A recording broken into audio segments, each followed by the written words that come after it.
Hi student, start करें class. Yes sir. देखिए, आज अपन डिस्कस करेंगे एटॉमिक स्ट्रक्चर पर।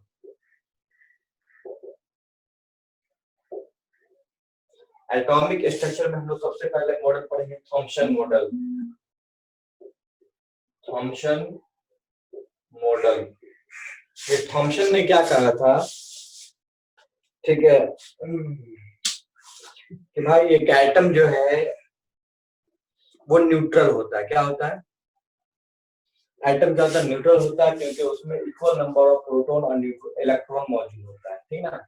और जैसा कि मैंने आपको कल के इंट्रोडक्शन क्लास में बताया था कि प्रोटॉन और इलेक्ट्रॉन पर दोनों पर क्या होता है, एक एटम में दोनों की जो नंबर ऑफ प्रोटॉन और नंबर ऑफ इलेक्ट्रॉन जो होते हैं वो दोनों बराबर होते हैं एक एटम के अंदर। तो अब मैं ये कह रहा हूँ आपसे कि थॉम्सन ने ये कहा था कि भाई एक वाटरमेलन है, एक वाटरमेलन के अंदर जितने भी लाल रेड पार्ट्स हैं वो सारे के सारे रेड पार्ट्स जो है वो क्या है, प्रोटॉन है, और बीज जो है वो इलेक्ट्रॉन है। लोगों ने कहा सर एटम की स्टेबिलिटी को बताओ, आप एटम में इलेक्ट्रॉन कैसे रहता होगा, है ना। तो वो एक्सप्लेनेशन नहीं दे पाए ज्यादातर कुछ, ठीक है।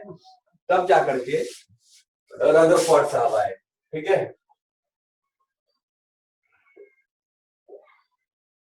रदरफोर्ड रदरफोर्ड ने एक एक्सपेरिमेंट किया जिसको अपन कहते हैं gold foil experiment. Gold foil experiment, है ना। गोल्ड फॉइल एक्सपेरिमेंट में उन्होंने क्या किया था स्टूडेंट्स, ये देखें आप, ठीक है। देखें गोल्ड फॉइल में सपोज दैट कि दिस इज योर गोल्ड, अगर ऐसा मैंने ले लिया अगर, तो शायद कोई दिक्कत नहीं होनी चाहिए आपको। इस तरीके का किताब रिप्रेजेंट करती, मान लीजिए ये गोल्ड फॉइल है। इस गोल्ड फॉइल से अल्फा रेज पे 2 यूनिट पॉजिटिव चार्ज होती है, ठीक है। जब अल्फा रेज को इससे पास कराया गया, ठीक है, पास कराया गया, तो देखा कि कुछ अल्फा रेज जो है वो स्ट्रेट पास कर जा रही है, कुछ अल्फा रेज स्ट्रेट पास कर जा रही है, जैसे कि जैसे आ रही है वैसे पास कर जा रही है। कुछ जो क्या हो रही है कि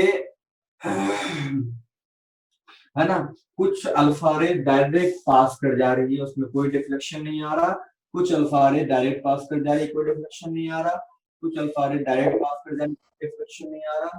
कुछ डायरेक्ट पास कर जा रही है, कोई डिफ्लेक्शन नहीं आ रहा। लेकिन जब देखा उन्होंने कि कुछ जब क्या होता है कि न्यूक्लियस के सटे हो जाता है, सेंटर के एटम के सेंटर के नजदीक से जाता है, वो कुछ एंगल से डेविएट कर जाता है।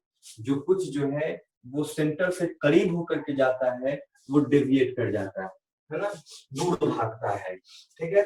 जो देखा उन्होंने कि जो एटम से काफी करीब जाता है, ठीक है, सेंटर के काफी करीब, वो बिल्कुल इस तरीके से भाग जाता है, ठीक है। उन्होंने ये देखा कि जो एटम के डायरेक्ट सेंटर पे जाता है वो पूरा पूरा ऐसे वापस हो जा रहा है, ठीक है। तो लोगों ने उन्होंने सोचा कि ऐसा क्यों होता होगा, ऐसा क्यों होता होगा,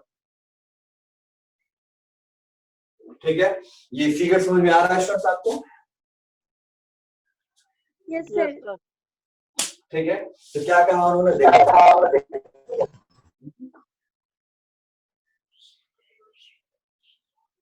क्या बोल रहे हो, देखें तो अल्फा पार्टिकल्स पर 2 यूनिट पॉजिटिव चार्ज होती है। उस पार्टिकल्स को क्या किया गया, एक एटम से गोल्ड फॉइल के एटम से पास कराया गया। तो देखा ये कि इस एटम से इस एटम के दूर, सेंटर के दूर से जो रेज जा रही है वो स्ट्रेट पास कर जा रही है ना। ये ऑब्जर्व किया रदरफोर्ड ने, देखा कि जो सेंटर के नजदीक से जा रही है वो कुछ एंगल से भाग जा रही है ना। कुछ उन्होंने देखा कि जो काफी करीब जाता है सेंटर के वो काफी दूर भागता है ना। और जो डायरेक्ट सेंटर पे जा रहा है वो पूरा पूरा पीछे वापस आ जा रहा है। ये उन्होंने एब्जॉर्ब किया। तो उन्होंने सोचा कि आखिर ऐसा होता कैसे होगा, है ना। ये अल्फा पार्टिकल्स तो 2 यूनिट पॉजिटिव चार्ज है ना। उन्होंने ये सोचा, देखिए अब उनका कंक्लूजन क्या निकला, ये तो ऑब्जर्वेशन था कि कुछ रेज स्ट्रेट पास कर जा रही है, कुछ रेज कुछ एंगल से डेविएट कर जा रही है, जो सेंटर पे जा रही है वो पूरी पूरी तरीके से वापस आ जा रही है। तो उन्होंने सोचा क्या, देखिए जब उन्होंने कंक्लूजन ये दिया कि भाई जो रेज अल्फा पार्टिकल जो पूरा स्टेट पास कर जा रही है, इसका मतलब यह है कि एटम्स के अंदर खाली स्पेस है, एटम्स के अंदर एम्प्टी स्पेस है। तो ये अल्फा, ये जो रेज स्टेट पास कर जा रही है वो ये बता रहा है कि एटम्स के अंदर बहुत सारा फ्री स्पेस है। दूसरा उन्होंने कहा कि जो कुछ रेज डेविएट कर जा रही है ना, तो बेटा आपको मालूम है कि लाइक चार्ज क्या करता है, attract each other, like charge repel each other, unlike charge attract each other, है ना, समझ आ रही बात। तो उन्होंने सोचा कि अगर ये पॉजिटिव चार्ज है और ये डेविएट कर रहा है, इसका मतलब कि अंदर कोई ना कोई पॉजिटिव चार्ज होगा। अगर नेगेटिव होता तो इसे ऐसे नहीं ऐसे भागना चाहिए था, लेकिन ये ऐसे डेविएट कर रहा है ना, कुछ तो गड़बड़ है। तो उन्होंने कहा कि नहीं भाई, एटम्स के अंदर कोई हार्ड एकदम डेंसर पॉजिटिव पार्टिकल्स है ना, क्योंकि ये अल्फा पार्टिकल्स पे भी पॉजिटिव चार्ज है, अब पॉजिटिव पॉजिटिव ही रिपेल करता है, अगर नेगेटिव होता तो ये अट्रैक्ट कर लेता है ना। तो उन्होंने कहा कि नहीं, एटम के सेंटर में कोई हार्ड कोई पॉजिटिव चार्ज पार्टिकल्स है, कहा चलो ये पॉजिटिव चार्ज पार्टिकल्स है ना। जब उन्होंने तीसरा लोगों ने पूछा कि सर, उन्होंने ऑब्जर्व किया कि जो सेंटर पर पूरा पूरा जा रहा है वो क्या हो रहा है, पूरी तरीके से वापस हो जा रहा है, रिफ्लेक्टेड जा रहा है, इसका क्या मतलब है। उन्होंने कहा कि एटम्स के सेंटर में कोई बहुत हार्ड डेंसर पार्टिकल्स है जो अल्फा रेज को पास करने नहीं दे रहा है। तो बाद में रदरफोर्ड ने उसी का नाम दिया न्यूक्लियस। क्या नाम दिया, न्यूक्लियस, है ना, कि एटम्स के सेंटर में न्यूक्लियस है, न्यूक्लियस काफी डेंसर है ना, जिसे अल्फा रेज भी पास नहीं कर सकता, है ना। न्यूक्लियस पे चार्ज क्या है, न्यूक्लियस के अंदर कोई पॉजिटिव चार्ज पार्टिकल्स है, जिसकी वजह से अल्फा रेज क्या हो जा रहा है, फिर डेविएट कर जा रहा है। I hope you are getting my point, बोलो फास्ट, है ना। अल्फा पार्टिकल्स को ऐसे अल्फा रेज, बोलो कोई दिक्कत। No sir. सर एक बार समझाइए। देखिए, रदरफोर्ड ने जब ये एक्सपेरिमेंट किया तो उन्होंने देखा तो गोल्ड फॉइल से जब अल्फा रेज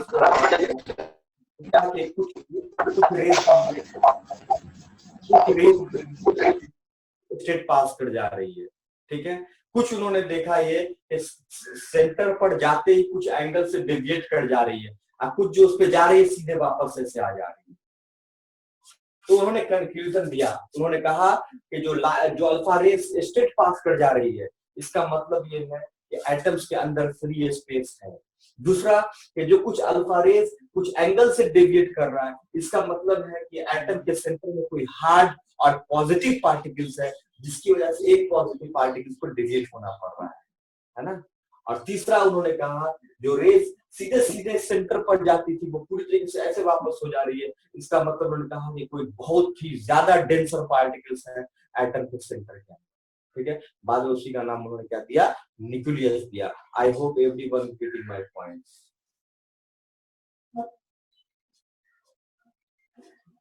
बोलो। Yes sir.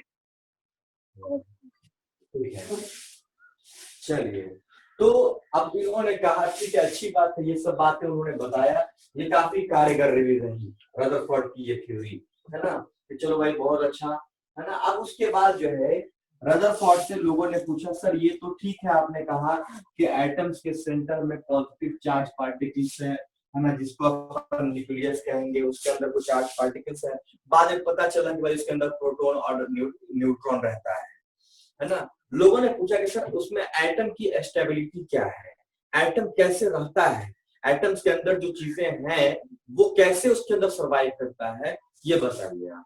तो उन्होंने कहा कि देखो ये अगर एटम का न्यूक्लियस है, ये एटम का न्यूक्लियस है, तो न्यूक्लियस के चारों बगल जो इलेक्ट्रॉन रिवॉल्व करेगा वो ऐसे रिवॉल्व करेगा, ऐसे आएगा, ऐसे आएगा, ठीक है। ऐसे इलेक्ट्रॉन रिवॉल्व करेगा, ये रदरफोर्ड बोल रहे हैं, ठीक है। इस तरीके से रिवॉल्व करेगा, ये रदरफोर्ड साहब की थ्योरी। तो लोगों ने कहा कि सर ये इलेक्ट्रॉन ऐसे रिवॉल्व करेगा इसके अंदर, हाँ। तो कहा कि सर फिजिक्स के अंदर उन्होंने ये भी कहा कि ये चार्ज जो इलेक्ट्रॉन जो है ये इलेक्ट्रॉन एक्सेलरेट करेगा। तो कहा फिजिक्स के अंदर सर एक थ्योरी आती है I am also the student of physics, है ना। क्या कहा उन्होंने फिजिक्स के अंदर, एक इलेक्ट्रोमैग्नेटिक थ्योरी आती है, क्या आती है, इलेक्ट्रोमैग्नेटिक थ्योरी, है ना। इलेक्ट्रोमैग्नेटिक थ्योरी ये कहती है, अकॉर्डिंग टू इलेक्ट्रोमैग्नेटिक थ्योरी ये कहता है कि अगर कोई चार्ज पार्टिकल्स एक्सेलरेट करता है, कोई चार्ज पार्टिकल्स अगर एक्सेलरेट करता है तो वो अपनी एनर्जी को रेडिएट करता है। क्या करता है, रेडिएट करता है, मतलब एनर्जी उसकी लॉस होती है। लोगों ने कहा सर कि अगर आप कह रहे हो कि इलेक्ट्रॉन इसमें एक्सेलरेट करेगा, इसका मतलब ये हुआ कि इलेक्ट्रॉन पे तो चार्ज पार्टिकल्स है, इलेक्ट्रॉन तो चार्ज है इस पर, और ये अगर एक्सेलरेट करेगा तो इसकी एनर्जी कम होगी, और एनर्जी कम होगी तो जाहिर सी बात है कि वक्त ऐसा आएगा चलते चलते चलते चलते चलते न्यूक्लियस के अंदर गिर जाएगा, है ना। और न्यूक्लियस के अंदर अगर इलेक्ट्रॉन गिर गया तो एटम तो कोलैप्स कर जाएगा, एटम तो खराब हो जाएगा, बर्बाद हो जाएगा। और एटम अगर बर्बाद हो गया तो फिर ये दुनिया कायम कैसे है, मतलब दुनिया को तो खत्म हो जाना था, है ना। तो रदरफोर्ड साहब ने कहा बात तो ये सही है, लेकिन लोगों ने कहा सर नहीं, कुछ तो गड़बड़ है, थ्योरी आप बताएं फिर से। रदरफोर्ड साहब इसका कोई जवाब नहीं दे पाए, है ना, कि आखिर ऐसा क्यों हुआ। तब फिर नील्स बोर साहब आए, उन्होंने इनकी रदरफोर्ड की जो गलतियां थी उसको सुधारा इन्होंने। ठीक है स्टूडेंट, कोई दिक्कत? हाँ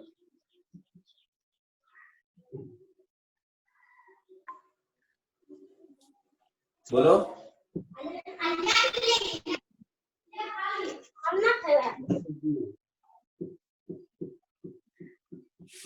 कोई डाउट उठा है? No sir. यहाँ तो समझ में आ गया ना। Yes sir.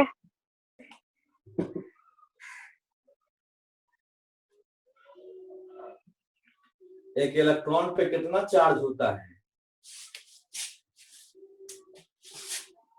1.602 into 10⁻⁻19 coulomb electron पे चार्ज होता है।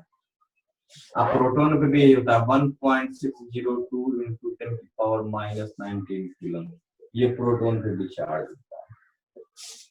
तो दिक्कत है स्टूडेंट्स, और न्यूट्रॉन पे कोई चार्ज नहीं होता।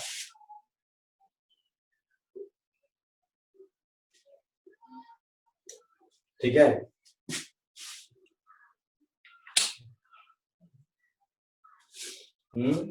इलेक्ट्रॉन को अपन ई से रिप्रेजेंट करते हैं, प्रोटॉन को पी से, न्यूट्रॉन को स्मॉल एन से। कोई दिक्कत? No sir. अब आइए हम लोग बात करेंगे नील्स बोर साहब की थ्योरी पर, है ना। तो आपको बेटा मालूम होगा कि न्यूट्रॉन की डिस्कवरी किसने की थी? जेम्स चैडविक ने, है ना। जेम्स चैडविक ने किसकी डिस्कवरी की थी? न्यूट्रॉन की डिस्कवरी की थी। ठीक है, तो Bohr models of the atom पढ़ाइए, यानी मॉडर्न, जिसको हम लोग कहते हैं मॉडर्न एटॉमिक थ्योरी। क्या कहते हैं, है ना, मॉडर्न एटॉमिक थ्योरी। ठीक, तो मॉडर्न एटॉमिक थ्योरी यानी नील्स बोर की थ्योरी ने क्या कहा, देखिए रदरफोर्ड ने जो कहा था, रदरफोर्ड के ये स्टूडेंट थे नील्स बोर, ठीक है, इन्हें भी नोबेल प्राइज मिला हुआ है, रदरफोर्ड साहब को भी मिला हुआ है ना। तो देखिए नील्स बोर ने क्या कहा था, नील्स बोर ने कहा कि नहीं साहब ऐसा नहीं है, न्यूक्लियस के चारों तरफ, ये अगर न्यूक्लियस है,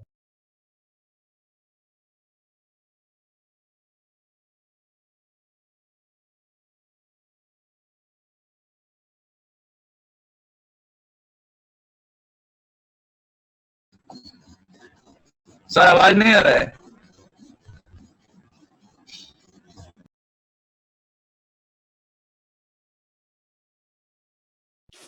ठीक है, कहा कि न्यूक्लियस के चारों तरफ एक फिक्स्ड ऑर्बिट क्या होगा, इलेक्ट्रॉन रिवॉल्व करेगा। ठीक है, ये उन्होंने कहा।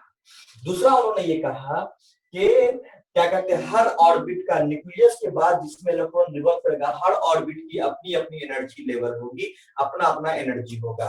न्यूक्लियस के जस्ट वाले फिर का कहा कि ये के शेल होगा, ये एल शेल होगा और ये एम शेल होगा, और इन सब की अपनी अपनी क्या होगी स्टूडेंट्स, एनर्जी होगी, है ना, क्या होगी इसकी अपनी अपनी एनर्जी होगी। ये किसने कहा, नील्स बोर ने कहा। नील्स बोर ने सबसे अच्छा कहा कि भाई क्या होगा कि न्यूक्लियस के चारों तरफ जो इलेक्ट्रॉन रिवॉल्व करता है वो न्यूक्लियस के चारों तरफ एक फिक्स्ड ऑर्बिट में इलेक्ट्रॉन रिवॉल्व करता है, और हर ऑर्बिट का अपना अपना क्या होता है स्टूडेंट, एनर्जी लेवल होता है। ठीक है, कोई दिक्कत किसी को? नहीं सर।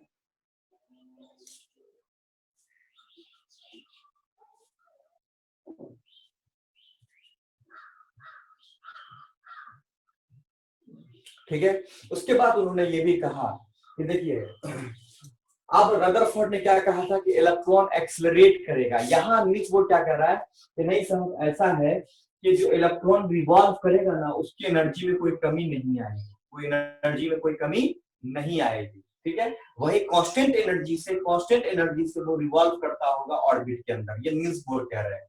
और दूसरा चीज उन्होंने ये भी कहा कि अलग अलग ऑर्बिट के इलेक्ट्रॉन की एनर्जी भी क्या होगी, अलग अलग होगी। जैसे देखिए न्यूक्लियस के जस्ट बाद वाले शेल के इलेक्ट्रॉन की एनर्जी कम होगी बनिस्बत के उसके बाद वाले एनर्जी शेल की एनर्जी ज्यादा होगी, है ना, ये नील्स बोर ने कहा था। ठीक है, क्या क्या कहा उन्होंने कि भाई सबसे पहला उन्होंने कहा कि भाई न्यूक्लियस के चारों तरफ इलेक्ट्रॉन एक फिक्स्ड ऑर्बिट में रिवॉल्व करेगा। ठीक है, उस फिक्स्ड ऑर्बिट की अपनी अपनी एक एनर्जी लेवल होगी। ठीक है, इलेक्ट्रॉन जो होगा, जो फिक्स्ड ऑर्बिट में इलेक्ट्रॉन का क्या कहते हैं, सेल में कोई एनर्जी कम बेस नहीं होगा, एनर्जी कांस्टेंट होगी। अलग अलग शेल के इलेक्ट्रॉन की एनर्जी क्या होगी, अलग अलग होगी। ठीक है,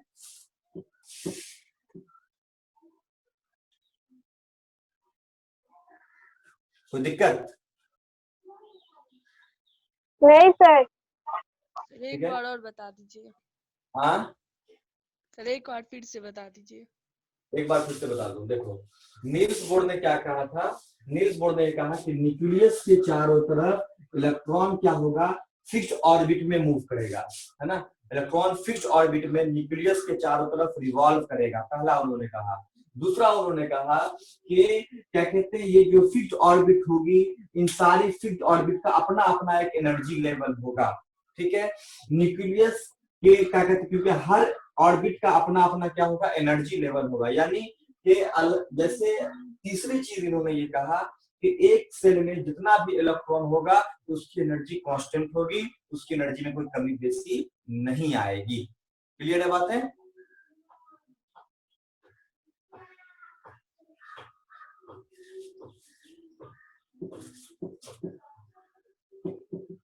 कोई दिक्कत? No sir. है ना। और नेक्स्ट पॉइंट उन्होंने लास्ट और नेक्स्ट पॉइंट उन्होंने ये कहा कि जो कुछ इलेक्ट्रॉन होगा जो लोअर एनर्जी लेवल से हायर एनर्जी लेवल की तरफ जाएगा, ठीक ना। जैसे अब इसके पास ज्यादा एनर्जी अगर हो गया तो ये कूद करके ऊपर वाले की तरफ पर चला जाएगा, अगर इसमें ज्यादा एनर्जी हो गई तो वो ऊपर वाले में चला जाएगा, है ना। मोशन करते करते क्या होता है कि स्पीड अगर बढ़ जाती है किसी इंसान की तो क्या करता है, अपना ट्रैवल उससे फास्ट वाले ट्रैक पे चला जाता है ना। तो वो अगर ऐसे जाएगा तो उसमें कुछ एनर्जी क्या होगी, उसमें से निकल जाती है, इमिट होती है, कुछ एनर्जी क्या होती है, रिलीज हो जाती है, ठीक है ना। जब हायर एनर्जी लेवल पे लोअर लेवल एनर्जी पे जाता है तो कुछ एनर्जी एब्जॉर्ब निकल जाती है ना। जब लोअर एनर्जी लेवल से हायर एनर्जी लेवल पे जाता है तो कुछ एनर्जी एब्जॉर्ब हो जाती है। Okay students, I hope you are getting my point. तो ये था नील्स बोहर और रदरफोर्ड की एटॉमिक थ्योरी। ओके स्टूडेंट, कल हम लोग डिस्कस करेंगे आप इसी पर। इलेक्ट्रॉनिक कॉन्फ़िगरेशन मैंने आपको सिखाई दिया है ना। एक एनर्जी लेवल का एक सेल के एनर्जी लेवल का कैसे हम पता करें कितना इलेक्ट्रॉन होगा, तो 2n² से हम पता लगाते थे। इलेक्ट्रॉनिक कॉन्फ़िगरेशन मैंने आपको सिखा दिया है, हाँ या ना? Yes sir. Yes sir. कल हम लोग बात करेंगे, कल नहीं परसों हम इस चैप्टर को खत्म कर देंगे, कल और परसों के अंदर, ठीक है। आज आपको शाम तक मैं नोट्स दे दूंगा, ठीक है, मैं आपको व्हाट्सएप पे भेज दूंगा, ठीक है।